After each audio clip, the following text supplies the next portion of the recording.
윤석열 대통령의 탄핵 심판 8차 변론기일이 진행되고 있습니다. 어쩌면 오늘이 마지막 변론기일이 될 수도 있겠죠. 먼저 윤 대통령의 최근 메시지로 시작해 보도록 하겠습니다. 어젯밤에 나온 메시지인데요. 함께 확인을 좀 해보시면 이런 입장입니다. 국민변호인단, 윤 대통령의 지지단체로 알려지고 있고요. 홈페이지를 개설했는데 벌써 이제 가입자만 해도 15만 명이 넘었다고 합니다. 오늘 저녁에 광화문에서 출범식까지 한다고 합니다. 대통령이 이제 직접 메시지를 보냈고 오늘 공식 메시지도 나온다고 해요. 일단 메시지를 좀 본다면 국민의 자유 대한민국을 변호하고 있으니 탄핵 공작에 맞서 윤 대통령의 전략이 좀 달라진 것 같습니다. 김성환 평론가님, 탄핵 공작 나왔고 메시지 계엄을 왜 했는지 2030 세대가 이해하고 지지를 보내주는 것에 희망을 본다. 경고성 계엄도 했고 평화적 계엄도 했고 보니까 이제 메시지 계엄이라는 단어를 꺼내들고 있습니다. 어떤 의미인지요? 이걸 제가 굳이 설명을 드려야 될지 모르겠어요. 왜냐하면 계엄을 선포한 당사자가 윤석열 대통령 아니겠습니까? 대한민국을 이렇게 혼란에 빠뜨린 것도 윤석열 대통령입니다.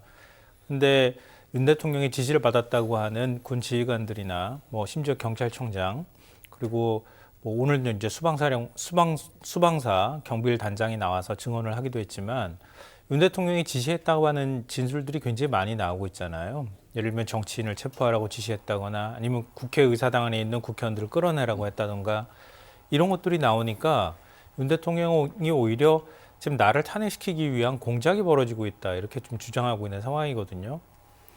어느 국민이 이 얘기를 진실이라고 받아들일 것인가 좀 의문이라는 생각이 들고요.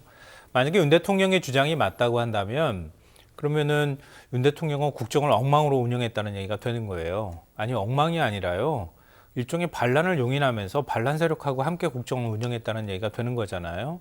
왜냐하면 예를 들면 곽종원 특전사사령관은 윤 대통령이 계엄 선포 전에도 안간 모임을 가질 때도 비상조치 필요성을 여러 차례 얘기를 했다고 하고요. 비화폰도 사용했고요. 윤 대통령이 지시할 때 전투통제실에서 화상회의를 통해서 예하 부대장들하고 전부 화상회의를 하고 있는 상황이었다고 하잖아요. 윤 대통령이 전화했을 때 복명복창하면서 대통령의 지시를 곧바로 일선 지휘관들한테 전파를 했다고 합니다. 그러면 특전사령관이 대통령을 내쫓기 위해서 지금 공작을 벌이고 있다는 겁니까? 그리고 국정원 1차장도 역시 마찬가지입니다. 국정원 1차장도 윤 대통령이 싹 잡아들이라고 얘기했고 여인영 방첩사령관하고 얘기해서 그 정치인 체포하는데 도움을 주라고 얘기를 했다 그러잖아요. 그럼 국정원 2인자가 현직 대통령한테 반기를 들고 이른바 반란을 모의했다 이런 얘기가 되는 겁니까? 조지 경찰청장도 역시 마찬가지입니다. 정치인 체포 명단 조지 경찰청장도 받았다고 하잖아요. 그리고 판사들 명단도 얘기하고요. 심지어 최상병 사건 재판을 맡았던 판사들의 이름까지 거명을 해서 붙잡으라고 얘기했고 마지막에 여인영 방첩사령관이 연락을 해서 한 명 더 추가 이렇게 했는데 한동훈 전 대표 이름을 댔다. 이런 얘기까지 하고 있습니다. 그럼 경찰도 대통령한테 반란을 꾀한 거네요. 그러니까 도무지 말이 안 되는 얘기를 하고 있고요. 이렇게 본인 스스로가 일종의 통치권의 일환으로 계엄을 선포했다고 계엄의 정당성을 얘기하고 있는 사람이 사사건건 모든 책임은 다 밑에 있는 사람한테 돌리고 그들이 마치 자기한테 공작을 하고 있는 것처럼 이렇게 표현하는 현상을 어떻게 봐야 되는가.